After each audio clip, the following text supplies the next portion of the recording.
Good afternoon, viewers. Once again, it's a great pleasure and a great privilege for me to come before you today and to discuss this very important topic.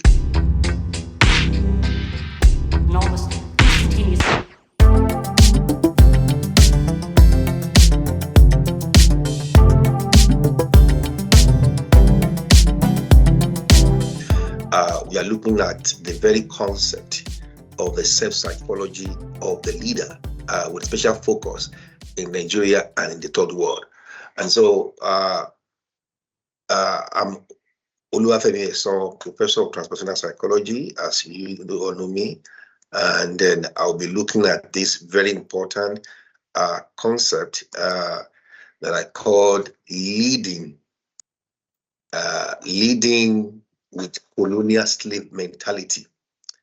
Subtitle, exposing the dangers of leading with colonial slave mentality. So what are the dangers?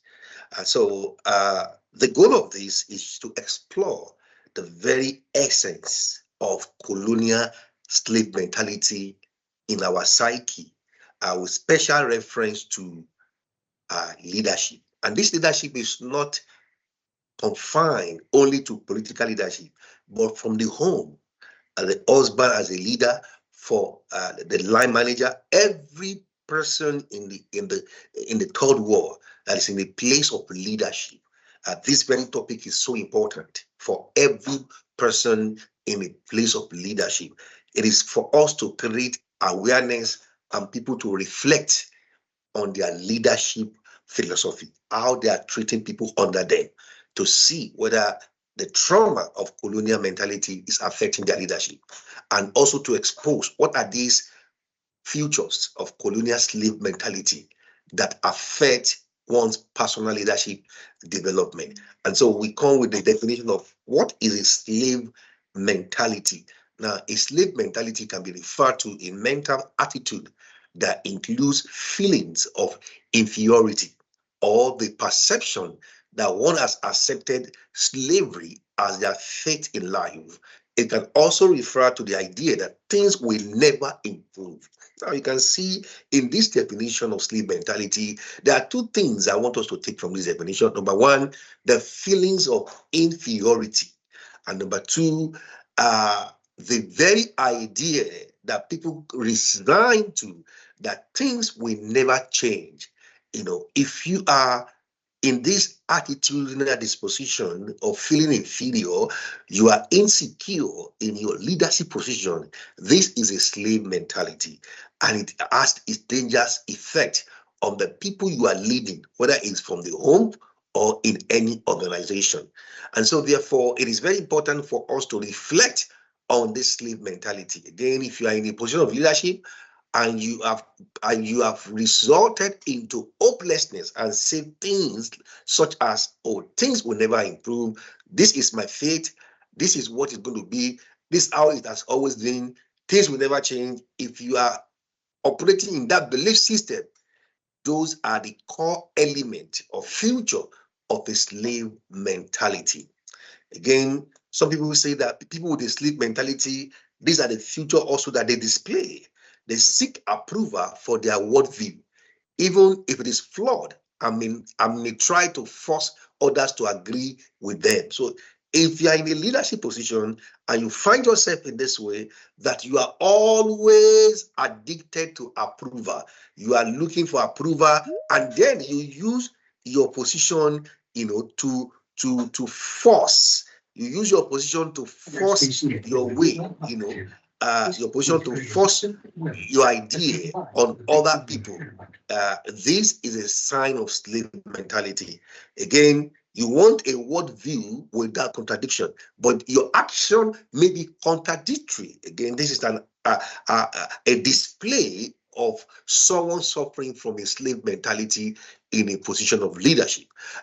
You respond to masters, your so-called master morality with your own slave morality, which is based on devaluing what the master values. When you have, a mentor, people in the place of position of authority above you, and then you begin to devalue them, you go behind them, and to usurp authority by the things you say and by the word, your behavior is also a sign of slave mentality. Now, as we are saying today, we are looking at this slave mentality in every spheres of leadership, starting from the home to political leadership. And that is what we want us to reflect upon. Now, moving from that slave mentality, we'll now go to the colonial mentality, which is a very important aspect of today's teaching. Are you an entrepreneur struggling to stand out in a crowded market? Your secret weapon is your story. Discover how to make your competition irrelevant by owning your story. Want to learn more? Check out our signature program, Own Your Story, a 5-week training to reshape your narrative. The link is what you see on your screen, academy.aclasses.org/story. Now back to the conversation. Colonial slave mentality. We have looked at slave mentality. Now, colonial mentality. Knowing fully well that we've gone through years of colonization, even though we are now in a new colonization era. Again, how do people display this mentality? Colonial mentality is a form of internalized racial oppression and a perception of cultural and ethnic inferiority that can result from colonization. Now, again, if you look at slave mentality, one of the elements or feature of slave mentality is inferiority complex. Again, when you look at colonial mentality, it is also inferiority complex of your cultural and your ethnic perception. When you begin to have this feeling that you are inferior to the imperialists, you are inferior to the Eurocentric or Western ideas, and to Eurocentric and Western philosophy, and at the expense of your own cultural and ethnic orientation or belief system. These are aftermath effect of colonization that leads to colonial mentality as a leader, and it has its great implication in your leadership display and your leadership role. Again, colonial mentality can be defined as it can involve being gaslit into assimilation by colonizer who believe their language and culture are superior to the colonized people. Now you can see again here, it's inferiority complex. When you begin to look at the imperialists, the colonizers, you look at their language, and you can see this display in every aspect of our life in the third world. If you cannot speak English very well, people are being judged, criticized. You have to speak in English, white collar job, you have to dress in suit, even though it is in the hot sun. All these things you can see again, how this has encroached into our life. But the question now is, when you now begin to seek validation, you feel inferior to the Western ideology, Western culture, Western ways of doing things. You see it as being superior. Now, it's an internalized racial oppression that happens in your psyche. And if that is your case, and you are in a position of leadership, there's going to be a problem, because you are not going to allow your role as a leader to embrace authentic cultural identity of your people. That's it. You begin to oppress your people under the name of bringing them modernization or post-modernization or globalization, because you are believing that they have to go by the Western culture, Western standard, at the expense destroying your cultural and your ethnic identity. That is a danger of leading with a colonial slave mentality. Now, colonial mentality can be deeply embedded and corrosive, belittling others as lesser. It can also be implicit in racism, patriarchy, and individualism or egotism. I can see again the other ways of people displaying colonial mentality in leadership is when you have become individualized and you are egotistical in your approach. That is, you become the God ruling in your office, in your political leadership. And like I said, this is for people in leadership from the home to the organization to the political arena and to every form of leadership in every sphere of life. Colonization or coloniality of the mind can also refer to persistence of colonial legacy in various cultural forms, practices, histories, and knowledge structure. This can also be seen in the way you carry yourself, your history. If you are in a place of leadership and you are still enforcing the colonial legacies, you are still enforcing the structure of that have been left by the colonial master, that everything is also structured. And you can see this in our education, in our even in the organizational culture of the organization you are leading. Everything is, you are structuring everything according to the Western ideology that is not relevant. And that's a key word. And it's not relevant to the socio-cultural reality of your people. That's a colonial mentality. And that is going to affect your personal leadership, development. Not only that, we can see that a colonial mentality can also be defined as internalized ethnic, linguistic, or cultural inferiority, complex, felt by people as a result of colonization. Being colonized by other people, and being forced to assimilate their belief system in terms of knowledge, are saying that the culture of the colonizer is inherently superior to your own culture. You belittle your cultural identity, you belittle the culture of your people, you disregard the indigenous curriculum of your people as a leader, and that's why you see people in leadership that are suffering from this colonial slave mentality. They are far away from the reality of the people. You will see that the policies are not after the welfare of the cultural diversity of their own people. They want to live by the standard of the colonizer because they are always seeking validation from the colonizer. And that is very dangerous because the people that you are supposed to look after in your leadership will suffer this consequence. Now, again, colonial mentality is defined as the perception of ethnic and cultural inferiority, and that's very important. There comes a question: what are the psychological effects of colonialism? It encompasses feelings of inferiority. They say that. Again, you will see that there's a recurring theme in the definition of slave mentality, and the definition of colonial mentality is inferiority complex, loss of cultural identity, trauma, and other psychological consequences resulting from oppressive policies and practices imposed by colonial powers. There is a psychological damage that is generational through colonialization. That is colonial trauma in the psyche of people in the third world. It is a subtle deposit of the damage that years of colonial oppression has done into our psyche in the third world. And the sad reality of this is that it is also generational. Generations have come and gone. It is transferable through generations, and it is within the psyche of our people. And we need to address this in leadership. The current issue in Nigeria today, you see the protests. We from our university, we condemn every form of anarchy, every form of violence, because the truth of the matter is that there is no legality in illegality. Anarchy is not the solutions to our problem in Africa. Violence, loss of life, destruction of properties can never solve the problem. And again, when the use of violence shows a damage in our psyche, again, it's a slave mentality for you to protest and to destroy. Violent protest is a form of slave mentality in putting forth your argument.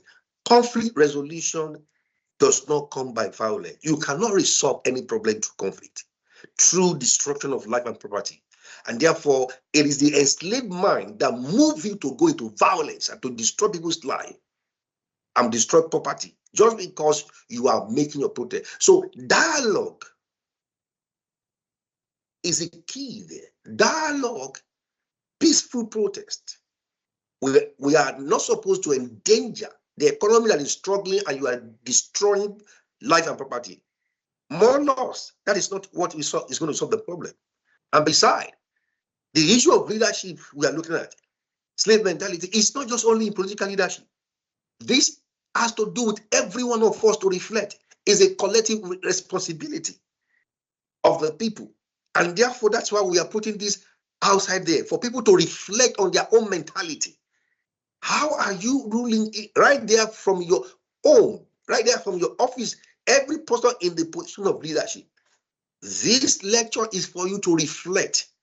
Are you oppressing people? What leads to that oppression is colonial mentality, is a slave mentality coming from trauma. And that takes me to this section. Looking at the colonial trauma, that trauma is what is causing violence. Every violent protest that is destroying our property is coming from a place of trauma. And so the nation needs healing. And this is very vital in going forward to have a peaceful dividend of democracy. Colonial mentality and colonial trauma are concepts used in psychology to explain mental health issues in populations that have experienced colonization. You can see, even right now, currently in England, there is violent protest, loss of property. Thuggery is not embraced in civilized world. You see again, it's a sign of mental health issue when people begin to destroy lives and property. And that is coming from the colonial trauma, the trauma that has been there. And that, so even in the first world, they are expressing that trauma. Even in the third world, we're expressing that. And therefore, colonial trauma is very real. You may be wondering, why in the first world, why people are being aggressive? Yeah, people felt that they've been oppressed by different political or socio-cultural policy that has not favored them, and they feel that oppression in their psyche. Is it true? It is also questionable. So, we are not talking about colonial trauma now, focusing back on our beloved African continent with a special focus in Nigeria. Colonial mentality is a form of internalized racial oppression and perception of cultural and ethnic inferiority. Again, you see the key word is here, ethnic inferiority complex. Inferiority complex. Colonial trauma can include psychic terror, inner exile, and the impossibility of independence. You wonder, but we have been given political independence, but psychologically we are dependent on the imperialists, our former colonial master, because in our mental trauma we have been made to believe that we cannot survive without them. At this junction, it is very important also to note, I've said that in our previous broadcast, that Western education is needed. However, it has to be indigenized. Western education is also needed. However, it has to be contextualized, apply to our ethnicity. One of the effects of colonial trauma is when we fail to indigenize Western philosophy and education. When we fail to bring any foreign advancement in technological advancement to contextualize it within the socio-cultural setting of our people. This is what happened. Suffering from colonial trauma. And in leadership, how does this display in leadership? A leader suffering from colonial trauma, we always seek validation from the former imperial colonizer. They will always, the policies they will make, the policy they will make, their international policies, their diplomacy policy, everything, it will look for validation. Validation. Do we need validation from the former imperialists? No. We have to go back to our indigenous belief system. We are endowed with natural and human resources.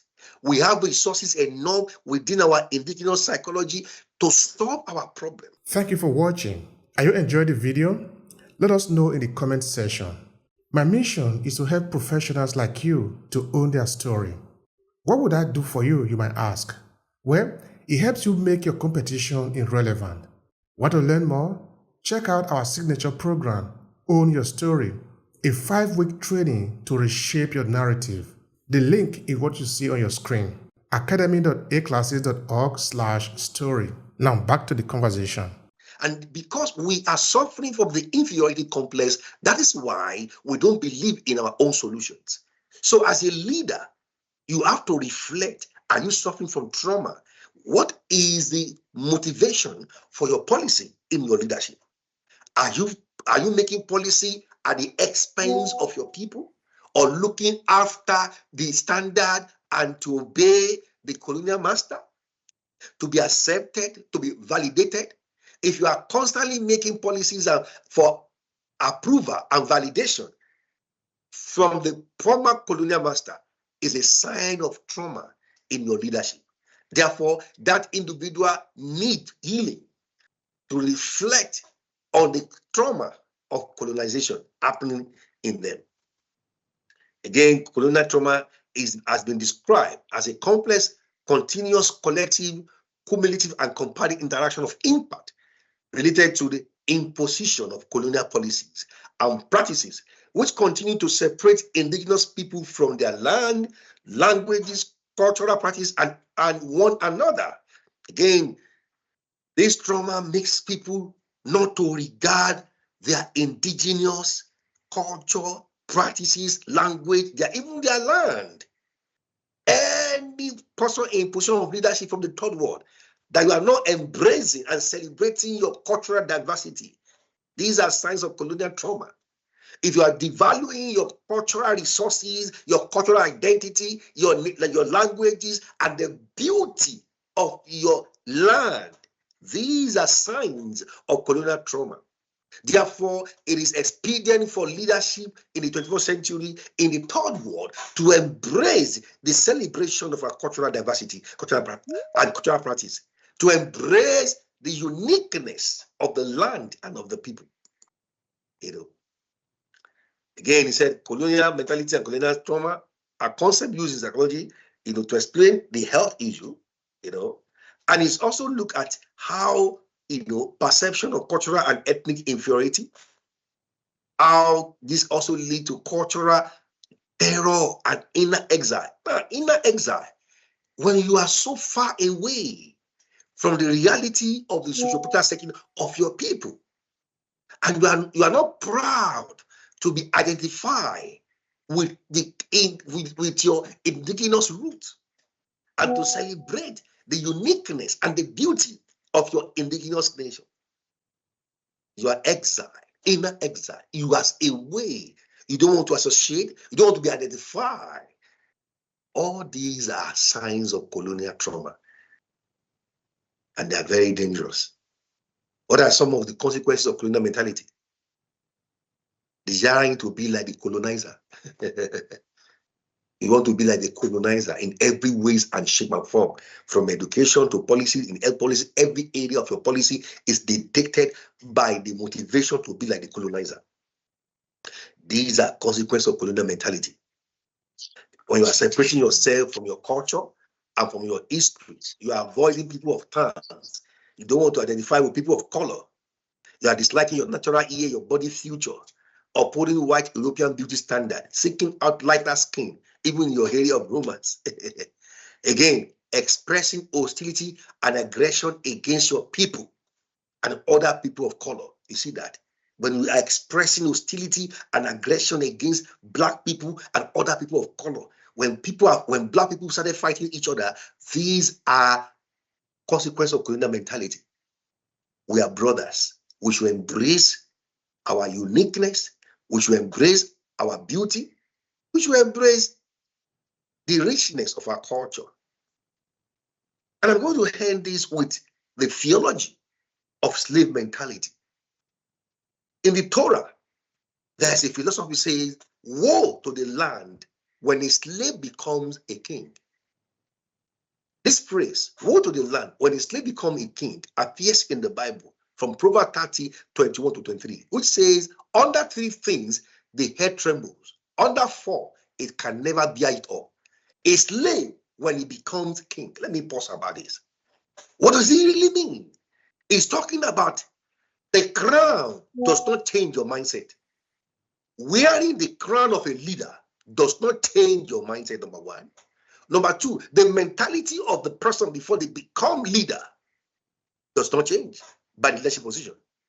If a person with a slave mentality assume the position of leadership in any sphere, whether politically, whether religious, is a dangerous thing.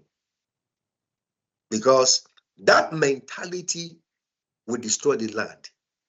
And it will display every trauma of colonial mentality.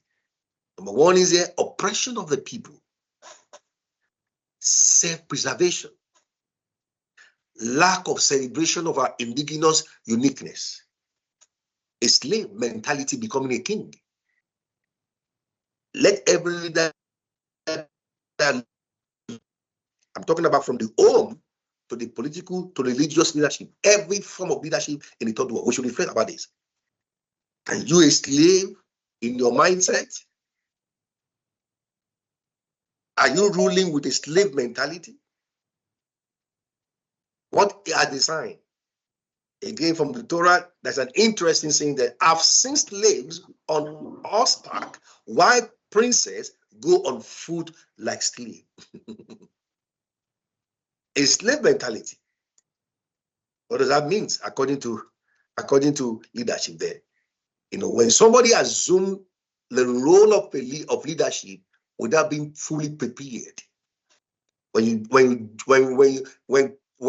became a leader with no clear vision and you have not gone through the law process, but you are able to maneuver your way into leadership, all of a sudden, it will expose your foolishness in your mind.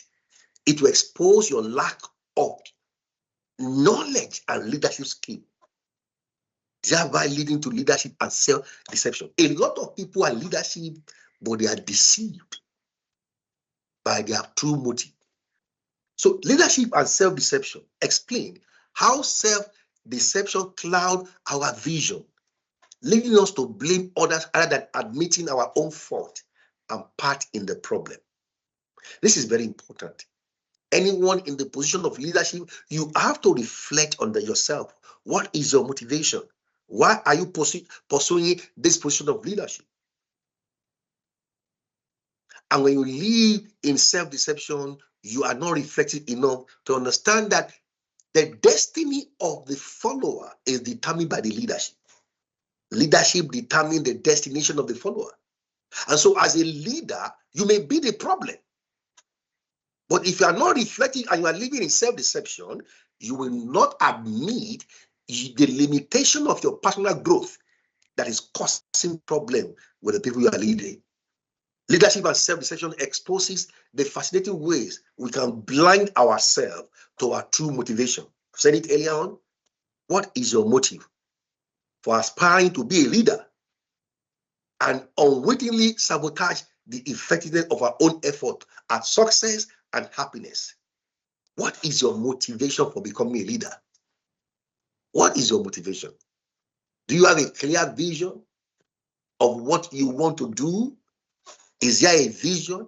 Visionary leadership is what we lack today. People in every aspect of our leadership role. It's not just only political, right from the home to the religion to the office. Do you have a vision before you become a leader? Or it is only by ambition that you just want to worship the ego and the self? And that's why you are pursuing that leadership and you are able to do anything to get there. These are very powerful things. The self-psychology of the leader. Self-psychology is a psychoanalytic theory that focuses on the role of relationship in shaping self-concept, self-esteem, and on human motivation. So what is your self-psychology as an individual aspiring to be a leader? And even right now as a leader listening to us today, what is your self-psychology? That is, what is your concept of self? What is your source of self-esteem? Have you put your self-esteem, your self-worth in your title? That's a problem. If you are a leader and your self-esteem and your self-value is in that title, that is going to be a problem because your real sense of self is not in your title. Titles don't give you self-worth. Your title is in your gift and your talent and your skill to serve the people. That's what gives you value, not the title. This is very important. Mirroring the need to be admired and to be appreciated. Is that what motivates you to be a leader? You just want people to admire you. You want people to appreciate you. You are suffering from approval addiction. And that emptiness in you has led to your ambition for leadership role. Not that you want to pursue leadership, but it's coming from your self-psychology that mirroring the needs of others. Idealizing need, the need to feel close to and supported by someone powerful, beautiful, and all-knowing. You see that? Is that your motivation? So that's why the self-psychology of a leader is very important. Before you assume that leadership role, what is motivating you? Why do you want to be a leader? Why do you want to lead the people? These are very important to reflect. And even as a leader in the position of leadership already, it's a need for you to sit down and ask yourself this question. These are self-reflective questions. Is it because you want to be seen close to someone powerful, beautiful, and all-knowing in terms of people in power? You just love the place of power, or you are suffering from alter ego? They need to be like-minded people. You want to be in that arena of power. You desire it because of your poverty background, and then you have dream. That is ambition. That is not vision. True leadership is not to serve yourself. It's to serve people. According to psychology today, successful leaders often have self-awareness and self-mastery, which are inner resources that can help them focus on what is important. Self-awareness, self-mastery. So when we're not talking about leadership, looking at one person to solve our problem in Africa is delusion. That you think one leader will come and solve our problem. No. It is a collective effort. Because these leaders, whether in religious or in political leadership, they are the product of the dominant value system in the community. These leaders are not alien. They are from their community. The leadership we have in third world is a reflection of the dominant value system of our society. So blaming the leaders, we need to reflect on ourselves. You can't put the blame on the leaders. We are the ones that voted for them. And what is our own value system? Coming to Nigeria, they always argue about this case. I said, the president is not going to be in every local government to implement every project. Every year, there is budget are being released to implement programs. Contract has been signed. But do the people do it? Because with the slave mentality, when you are given a contract, you buy inferior material. Corruption is in the DNA of the people. So you're now blaming the leadership. But what about the contract? The people taking the contract. The role that you are meant to do with inferior material. Are you blaming the president for that? We should look at ourselves. Our value system for gratification at all cost. We don't believe in quality. We don't have that quality belief system because we are suffering from inferiority complex. The colonial damage in our psyche make us to look for gain at the expense of quality. So the people, we as a people in the third world, we need to reflect on our value system, not just blaming the leadership. We ourselves, we are contributing to the problem. And that is the reason why we need to reflect. Looking at self-psychology, it involves analysis of the self, focusing on understanding the formation of the self and its impact on behavior. So you yourself, as an individual, living, what is your value system? If you are given the opportunity to gain political leadership, are you not going to do worst? We know what is happening in our society today, that people are ready to do anything for money at the expense of morality. And then we are now blaming the government. Let's think. Our own slave mentality as enslavers. We should reflect on our limiting belief system that has influenced our value system. And then we can now ask for accountability. When you as an individual, You don't subscribe to the value system of quality, morality, equity, and justice, and then you are blaming the leadership. Let's think. Therefore, we need to explore ourselves. Leaders can learn about their strengths, weaknesses, values, and beliefs, which can help them understand their behavior patterns and emotional triggers. Self-development is a key. Awareness into our own value system is very important.